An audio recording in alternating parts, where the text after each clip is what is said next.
Is there euphoria in the stock market right now? Let's dive into it, because everything that I'm reading on social media, which I have none by the way, all over the internet, podcasts, internet websites are saying these are the top 10, top 15 stocks that will soar in 2024.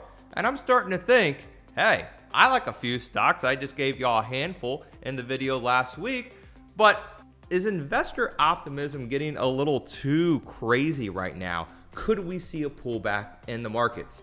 Let's dive into it. We still have institutional investors, retail investors, and many folks that are scared of the US stock market. Why?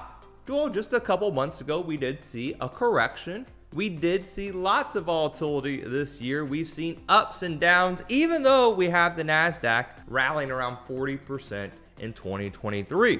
But why is the market still so hated, and why could we still be in a phase of higher?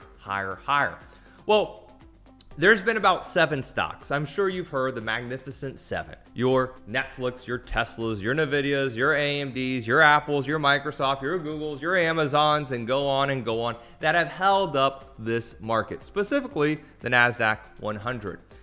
What we've also seen, though, is rotation into small caps, rotation into banks, rotation into biotechs recently. Take a look at the IWM chart, about a 20% rally in the past 2 months. We're starting to see investors rotate out of big tech, really not even selling them, just rotating out and putting money to work in other stocks and other sectors that aren't at 52-week highs. Now let's go back into the why do retail investors, why do we still have people not in the stock market, and could they be chasing? Heck, sure sounds like we're in a state of euphoria, right? Well, you have folks still getting that 5% in the money market accounts, and they're saying, well, I still don't trust the US stock market. When will they, though? When will they take money out? That 5%, it's safe, it's great, it's a high.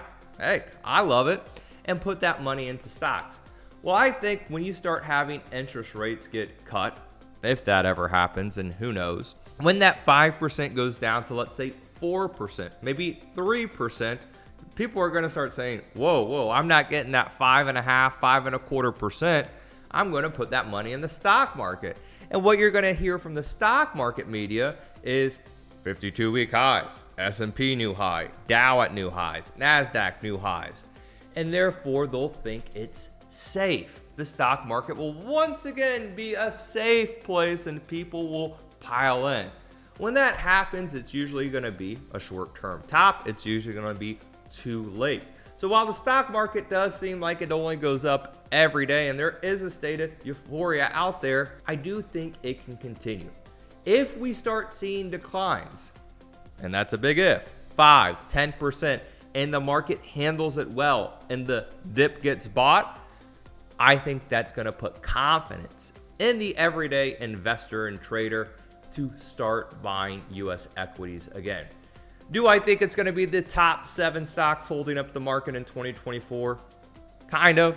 I don't think that's going to change, but look for names that aren't at 52-week highs, maybe even bottom fish a little bit. See if these stocks that rallied off their 52-week lows hold the bid and don't take out those 52-week lows on a pullback or even on a 10% correction.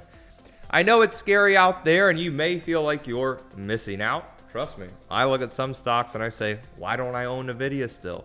Why am I not in AMD? Why didn't I buy Intel when it was 28 a share and now it's rocking around $50 a share? We all have that. That's common human emotion. But what you can do is look at the stock market.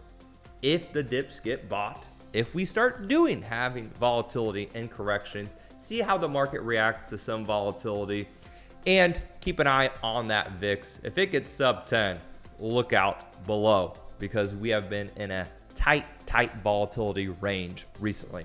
I'm Ippolito. Hit the like, subscribe, and leave a comment on what your outlook is for the stock market this year.